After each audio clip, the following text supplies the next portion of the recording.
Welcome to another episode of Whitetail Rendezvous, coming to you 6 days a week as we interview whitetail experts and hear their traditions and personal stories of the hunt. Learn more about the latest gear, discover proven tips, and the latest strategies so you can make your next hunt a success.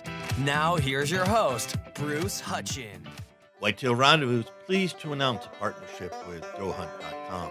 Who's GoHunt.com?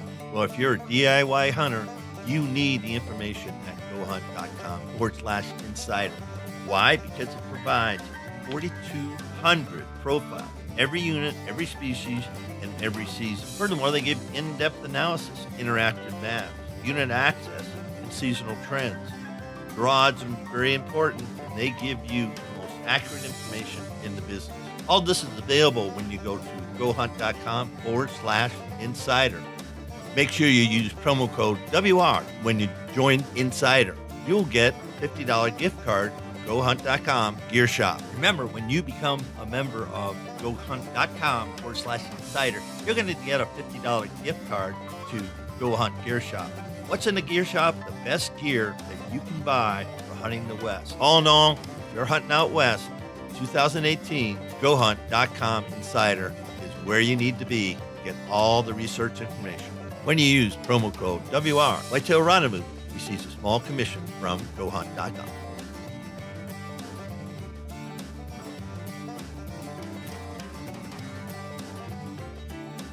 Hey folks, we got a new sponsor. It's called Buckwild Coffee.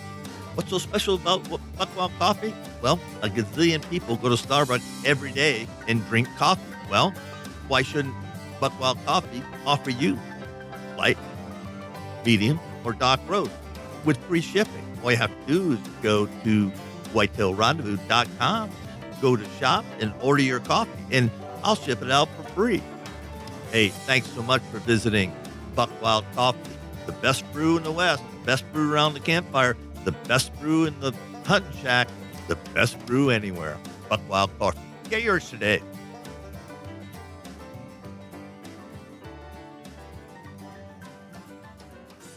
Welcome to another episode of Whitetail Rendezvous. This is your host and executive producer of Whitetail Rendezvous, Bruce Hutchin. I'm heading out to Michigan, and I'm going to meet with an extraordinary, fabulous woman huntress or hunter, Dawn Freeland. Now, Dawn was, I believe, episode number 121, so you can go back and listen to it and see if we changed it up at all. But Dawn, it's just a pleasure to have you back on the show. I know we're going to talk about a lot of things, and we're going to touch on, your past 18 months and some struggles you had. Just trust briefly on that, because people might wonder, well, where the heck did she go? So why don't we just touch and give that about 90 seconds and tell the folks why you've been kind of out camping for a while. Hi, Bruce. Thanks for having me on the show. I appreciate the time. Yeah, my husband and I got into a severe accident last summer. We were T-boned locally here in Michigan, west side of Michigan. So we've been rehabilitating since then, since last July.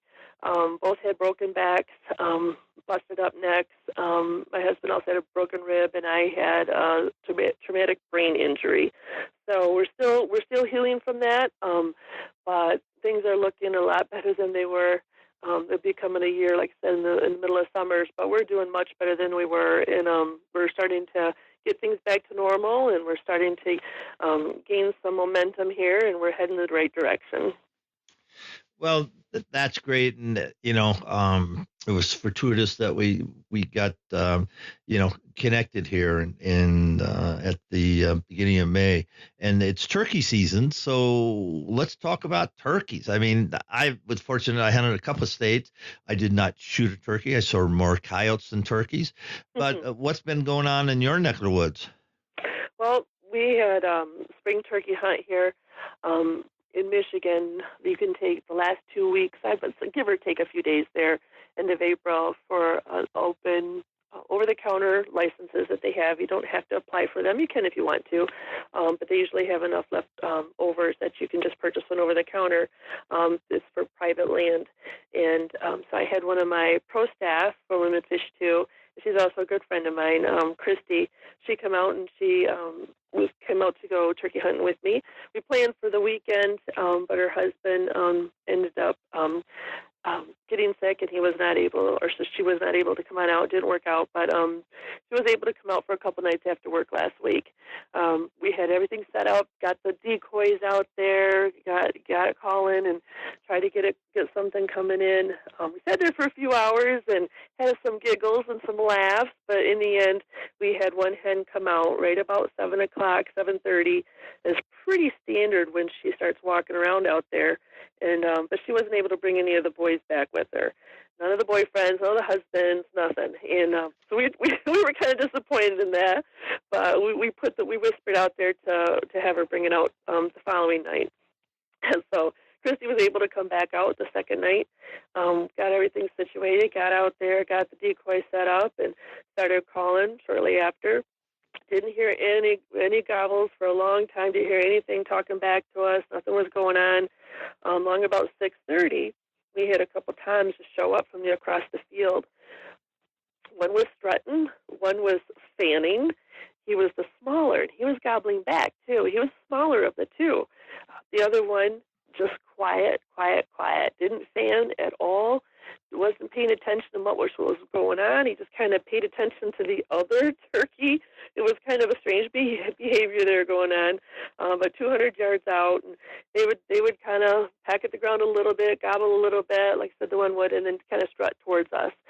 But still kind of apprehensive and, kind of on their guard. They weren't in a full run or anything, but they were there and they were interested. After a while, they started coming towards us, and then all of a sudden they just took a left and started heading down the embankment into the creek. And I tried gobbling them, getting them back up, and started calling to them, and the one gobbled back, but it sounded like it was way in the woods. He was already down and out. And I thought, oh man, we lost him. What happened? What scared him? And I was just going through my brain trying to figure out what happened. What did I change? What did I call? What did I do? And she looked at me and I said, you can get up if you want to stalk and go over the embankment and try to get a shot that way. I'm going to stay here because we don't need the extra sound or the extra movement. But you could go ahead and try to stalk if you'd like to. I think they're pretty much gone. Once they hit that embankment, they don't come back. But you can try if you'd like. And she said, yeah, I think I'm going to. So she gets out, tiptoes around, gets out of the blind, shuts the door. And at this point, I'm getting up out of my seat, getting up into her seat so that I could see better. As soon as I sat down and put my head up, I seen the two toms come back into the field and coming full on right back at us. So I'm whispering to her as loud as I can to get back in the blind, trying not to move. These things are 47 yards away already at this point, so they can see us. They can see us moving, and it didn't faze them at all, which I couldn't believe. I've hunted turkey at 20 yards, and a wind come up to me and blew my hair sideways a little bit and then run off. And these two guys weren't spooked at all. So she gets in, sits back down. I told her to take a shot. She said, which one do I shoot? And I said, which one do you want? You got your choice. They're right there. They're both in range. Pick which one you think is bigger. And she did just that. Took the left-sided one, and a little bit brighter red head. He's the one that didn't gobble. He's the one that didn't strut. But she had a great shot. She took him down right there. We waited a few minutes until he stopped moving around a little bit. Got up, started walking out, and I said to her, man, that was a great shot. And I said, well, when was the last time you shot this gun? And she said, well, I've never shot this gun. And I said, oh, right, so this is the first time you're shooting with this gun, and this is your first shot, your first time ever shooting at a turkey? And she said, yeah, and this is the first time shooting with a bead. I didn't have a scope. And I just like, holy smokes. That was a heck of a shot. You did an awesome job. I was so proud of her. I couldn't believe it. We laughed for a couple of minutes, and then, of course, we got up to the turkey and kind of pick him up, throw him in the back of the side-by-side, and bring him up, and then start posing him off, getting him washed off, and getting some pretty pictures for her. She was pretty happy. She was stoked. I was excited because, like I said, I've tried taking calling in for other people, and it's never worked out very well. But this time, everything just worked for us, and we had a great time. No, Wow. it ended up being a 9.5 inch beard, about approximately 20 pounds, and 1 inch spurs. That's what he ended up with. So it worked out great. We had so much fun. Then I took her out to dinner afterwards and had a drink or two, and I just wish I could recreate that for me this week while I'm trying to turkey hunt. Why do you think they came back the embankment? Because the little that I know about turkey hunting, once they kind of head one Yep. way, they're kind of heading that way. Exactly. I've never had them come back up. Once they're down, they're down. They have to go. It's a fairly steep hill, and they don't like to walk it. I'm not sure because, like I said, I could hear the goblin was echoing down, so he was headed down. I'm not sure what brought him back up. I did try to call a couple more times just to see because you never know. And this time they did come back out. I have no idea why, but I must have hit the right call or something. I must have did something a little different than I'd done before. I wasn't aware of, but I wish I could have videotaped it so I paid attention a little more at what I did so I could use it in the future. But Yeah, that you didn't think work about out. strategy and technique and all those things, and sometimes it don't really matter. They're you going to come, and then you said they came on a string. They hustle right to you. Yeah. I've had them on full runs before. I've had 3 coming right at me, full run, and didn't have time to even scan which 3 of the 3 which one I wanted. I just had to plug one before it got too close to me. But that happens too. It happens that you just don't see anything all season.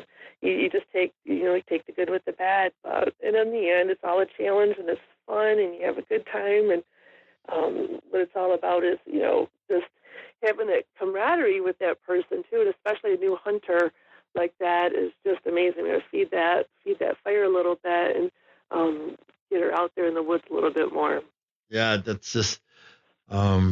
I was thinking, they came out to her yard. You worked them a little bit. They took off. Then they decided to come in. Then she gets out before she's outside the blind. They're coming back. Now, did you have hens or jakes out? Or This time I had all two hens out there, and I had one just at the top of the embankment, just inside the woods.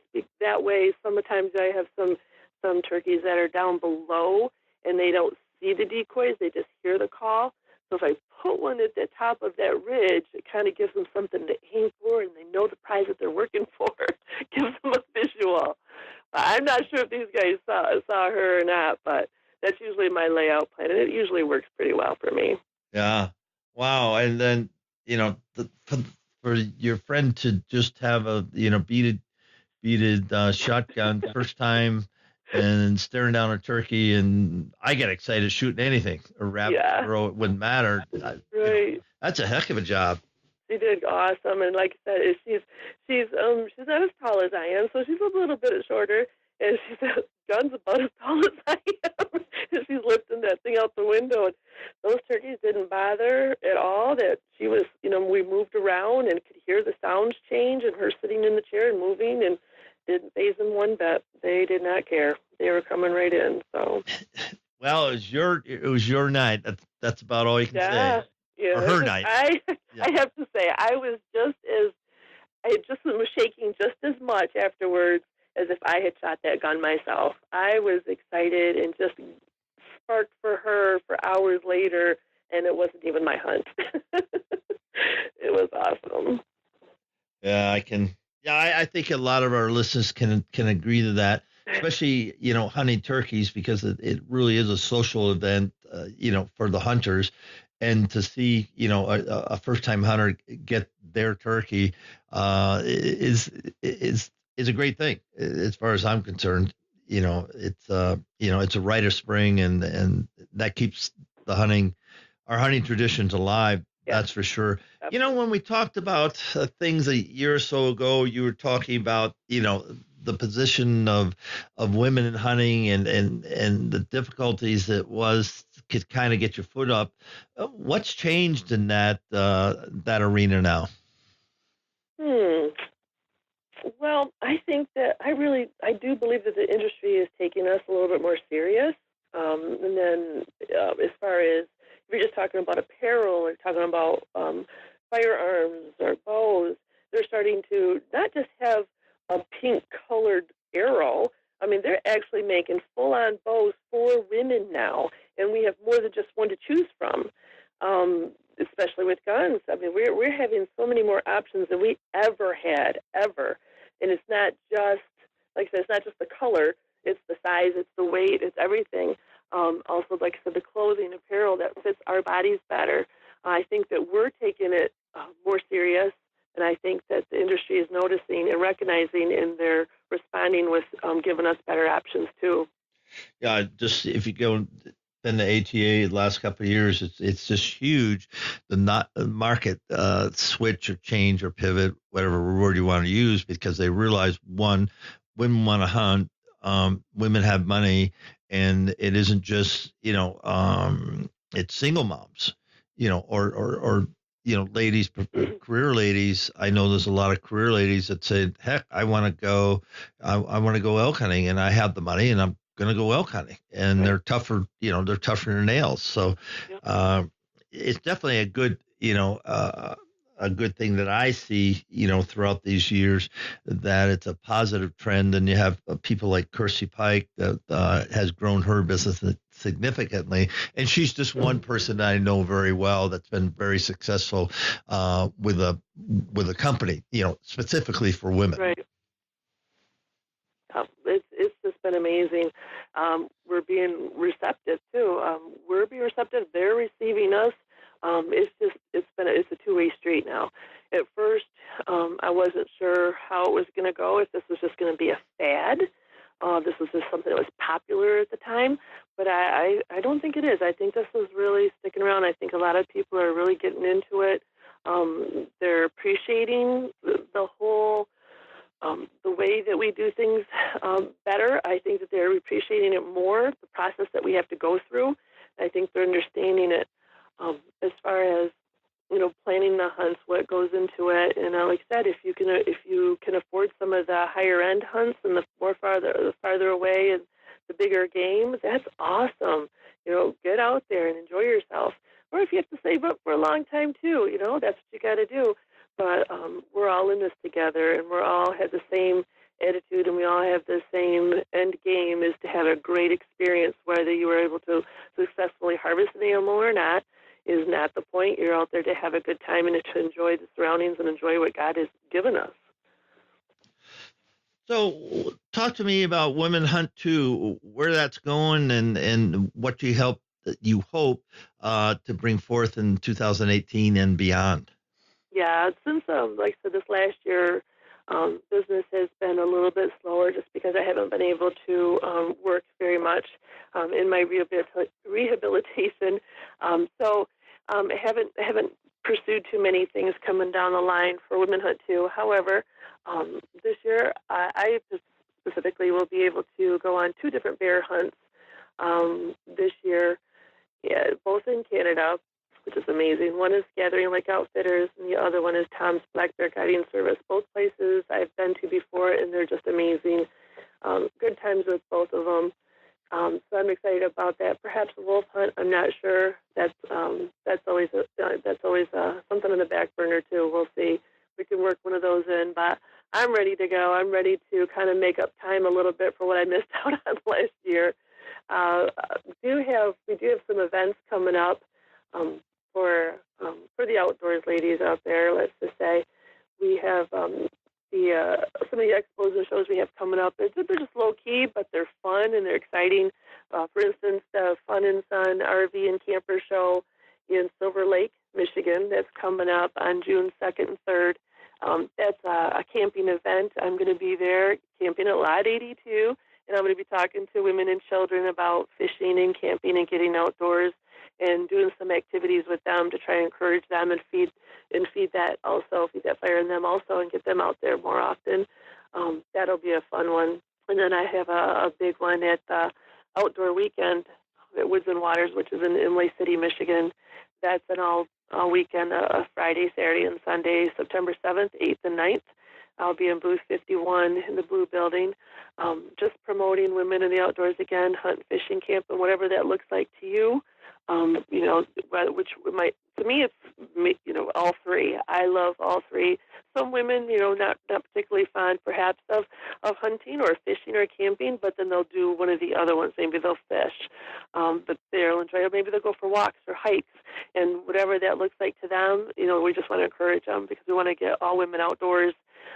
We belong there too, not just homework or the mall. We also belong outdoors. And that's just basically what my message is. Just try to get that out to all the ladies out there to encourage them to get out there. Hey, you mentioned you had some tips for ladies, and we're about halfway through the show.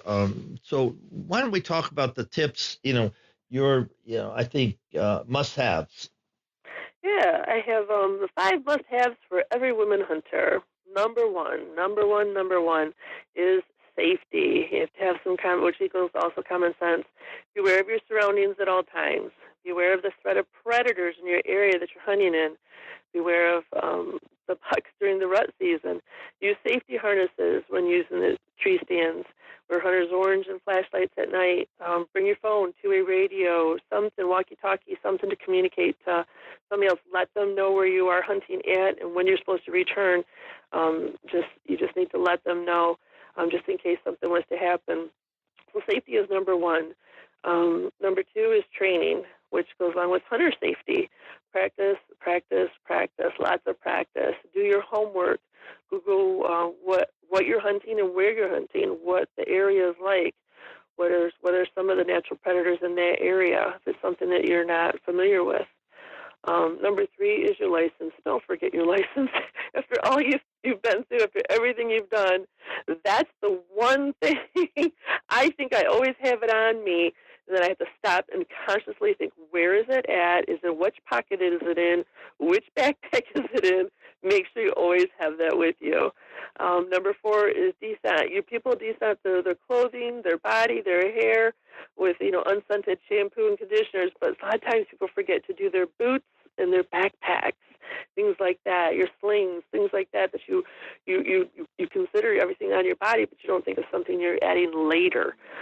Just remember to keep that in mind. Also, number 5 is staying warm. Women, number 1 comfort things that women like to have is warmth. That's the number 1 complaint that they have, staying warm and comfortable. Think ahead to the weather conditions. Bring an extra chair pad, a blanket even, a heater, extra scarves, hats, gloves, whatever it takes to keep you warm out there. The longer you're more comfortable and warm out there, the longer you're going to stay and the more you're going to enjoy yourself also. But a bonus one is your confidence. Now, you've been training for this. You've been working for this. You've been doing your homework. Be confident when you're out there and be ready. And just take it easy, take a breath, and have a good time and enjoy yourself. Thanks for that. And one thing about safety, and we're getting a larger problem in this here in Colorado because of our marijuana laws.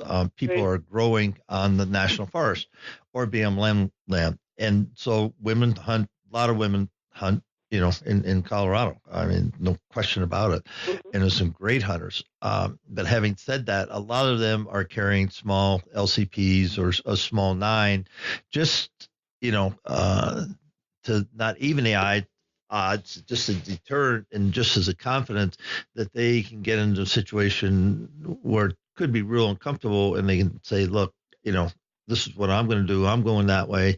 And you just take care of what you want to do. And, that type of thing. But I just, want women and men, because I met 2 years ago, I ran into one of these situations and he was armed. I was armed. My buddy was armed. And it was just, I'm going that way. You stay where you are and I'm not, you won't see me back. And that's it. But we live in a different society. And I guess safety isn't just, safety in the tree stand. It's safety from the time you leave your house to the time you get home. Right. That's my thing about safety. Yes, this should always be in the forefront of your mind, whether it's, safety from your vehicle. Make sure that you have a spare tire. I mean, it could be anything regarding safety and other people, other hunters, the problems that should arise regarding that, absolutely. Now, I know some states that you're not allowed to bring, if you have a concealed weapon permit, to bring your gun with you along, or your handgun with you along with your rifle or shotgun or bow. So you really got to pay attention to what states allow you to do that, which is a nice bonus if you can, but not all states do allow that. Correct. So check your state Yeah. straight regs before you say, "Oh, I heard this guy on Whitetail Rendezvous. He said I could." Wrong. Exactly. That's a disclaimer right there. Thank you so much for that. Check your regs, check your state regs, Yes. and but be safe, especially, guys and gals. Today it doesn't matter. It flat doesn't matter. So moving along, what are your plans for whitetail hunting this fall? Whitetail hunting, I of course hunt here on our farm in west side of the state in Michigan. That's where I do most of my whitetail hunting. I do have a friend in the southern part of Illinois that I like to visit occasionally here and there and get a chance to get down there and hunt. Of course, I take advantage of that if I can. But as far as my everyday hunt, I start hunting September 15th for fall turkey. Then October 1st, we start with archery for whitetail and go till January 1st with the different seasons between bow and, of course, rifle or shotgun or muzzleloader here. So I hit them all. So where'd that that passion come from? I get that one asked a lot. It wasn't so much I was raised with it. My dad was an avid hunter, but and he would go out quite a bit, and he would take my older brother from time to time, and they would go squirrel hunting and such, and I would see the squirrels, and I'd bring them back, and, I'd watch them, gut them and clean them out, and, and I was so interested. I wanted to go too so badly, but he pretty much said things like, well, it's not really for girls. Go see what your mom's doing in the kitchen kind of a thing. But so I wasn't able to foster that for me, and then he passed away in a car accident when I had just turned 11. So I didn't have that avenue to go down towards, but I was always curious about what he was doing and why and what was happening, and I wanted to find out the process. Fast forward a few years later, my husband, boyfriend at the time, he is an avid hunter. So, and he was going out quite a bit, and he lived and breathed it in the fall, and what is so intoxicating? What is so great about this? And I was more curious, what is this? And he tried explaining it to me, and I'm just kind of like, yeah, whatever. And I actually sat with him one time. I think I brought like a college textbook with me or something, and I was reading in the blind, and I had my head down for quite a bit, and I didn't notice it had been snowing. I had no idea. I just had been reading, sitting there quietly while he's hunting. And then he whispers to me, a doe and two fawns come out. And he said, look up. And I did, and I had seen all this blanket of snow, and it just rustling through the trees, through the pine trees. And here's the mom and the two babies walking through the woods, just like a postcard or a fancy calendar that you would get in the mail, something that you would purchase. It was absolutely stunning. At that moment, I just kind of went, oh, I get it now a little bit. So I tell people it was a third my dad, I get a third from my husband, and a third me. It had to be, I had to take some initiative in it. It had to, it had to work with me. I had to have that curiosity and that want and that drive. Otherwise, no matter what they said or did, it wouldn't have mattered. So it's a little bit of everything, a little culmination of everything. And now you're sharing it and passing it on and mentoring and doing all the wonderful things that you do, because I know you've been very active in the state, helping a lot of people and paying it forward, if you will. But being a great representative of women in the outdoors, and that's nice. I mean, I just think that's a wonderful thing. Oh, before we move on, what's your code for your store? We're going to do a brief commercial right here. And Dawn Freeland, Women Hunt Too. What's your promo code? Yeah, what I have is, for anybody that's still listening to this podcast, I should say, still listening to ramble on much longer than I need to, but I love it, so I'm going to keep rambling if I can. I have a discount code. It's all caps, the word radio, RADIO. they're going to get 20% off everything in the store at womenhunt2.com. It's the second tab over. You click on that, and anything in there, 20% off will go towards anything, even the sale items. Okay, folks. So you go to womenhunt2.com, and your promo code when you check out is radio, all caps, for 20% off. And so that's $20, $20 or 20%, however you want to look at it. It makes a difference. And thank you for that. And, people can get a hold of you where in social media? Oh, we're on Facebook on www.facebook.com/womenhunt2. We're also on Twitter and Instagram. And what's your call signs there, Women Hunt 2? Women Hunt 2. Duh. Only the best. No, I appreciate it. I love what I do. I love talking to these women and encouraging them, and even some of the younger girls, to get outdoors. Like I said, when I first started, there wasn't much out there geared towards women that hunt. There just wasn't much, and I really looked and really tried to find something. And when this all came about, it was out of necessity again. It just wasn't anything like that, and I wanted a place for women to go. They could go onto the Facebook page. It's very interactive. You can ask questions. You can post some of your photos, your fan photos, questions. A big question that we get quite a bit is, what do ladies do when you have to go to the bathroom and you're in a tree stand? Things like that. You don't have too many places in life that you can go and ask these questions, but people Right. do on the Facebook page. We're able to share that question with others. You will get probably many different answers back. One of those answers, those comments, will work for you. Not all of them, but some will, and you can adapt that to your surroundings and to what you're doing in your hunt, and that will work for you. So we just encourage fan questions and fan shares all the time. We love it. You think about the simple things that guys just take for granted, and things change up with women, just getting in the stand, sitting in a stand all day, the weight of, lifting things. And there's a lot of different things that enter into, for women in the stands. I mean, and, I just find it interesting that women have in many cases surpassed men as being better hunters. And I take that from my fly fishing days when I used to instruct women, and they were much more easier than guys. Guys just want to be all muscle and all this. And women, one, they listen, and then they just use the timing and the muscles, and they were very, very proficient fly fishermen very quickly. Very good. Yeah, I encourage all women, like I said, to get outdoors. What I'm finding is women tend to pay attention more to details. Whether it's just visually sitting out in the woods, you're visually paying attention to every little detail, every little leaf that's moved, or different colors, and the way the sun hits different parts of the trees, different bushes. And of course, things will change. Wow, that black bob wasn't there a few minutes ago. Maybe that's a small deer, or maybe that's a bear. 5 minutes later, the sun changes again, and oh no, it's just a bush.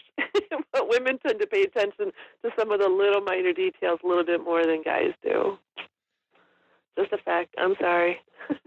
No, don't be sorry, because it's true. It's absolutely true.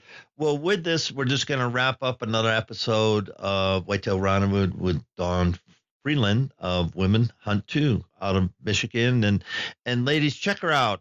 She's a real deal. She's a good friend, and I'm so happy she's recovering from her car accident last year. And there's some great hunts ahead for her. I can't wait to see some pictures of her turkey this weekend, and some bears on the wall coming soon. Great. Thank you so much. I appreciate your time and having me. Have a great weekend. I will. See ya. Break. Did you hang up? You hung up. Okay. She hung. Man, the next show is going to be fun, because we're going to be talking about hunting mature bucks in the Dakotas with Jake Gullickson and Sean Newberg. They're Southeast Dakota boys, and they do it well. And there are a couple of guys that are involved in QDMA, quality deer management, and they're helping build branches up there. So they're giving back into the conservation movement. And Jake also represents Whitetail Grounds in Buckstick. And check out Whitetail Grounds with Brian Ritchie. And Brian also has BAM Outdoors. There's a little plug for you, Brian. But he and Sean Nurburg get together and they said, what can we do? How can we help other people? What can we talk about? And so that's what they do. They talk to people and they get on podcasts and they love talking about bow hunting mature whitetails. So that's what this show's all about. You're going to have fun, take some notes, and these guys have got some insights that you might not have heard before. So listen up. Thanks for joining us. Be sure to tune in tomorrow for another episode of Whitetail Rendezvous, where you can listen and learn from the experts so you can be more successful on your next hunt. Until next time, listen, learn, and succeed.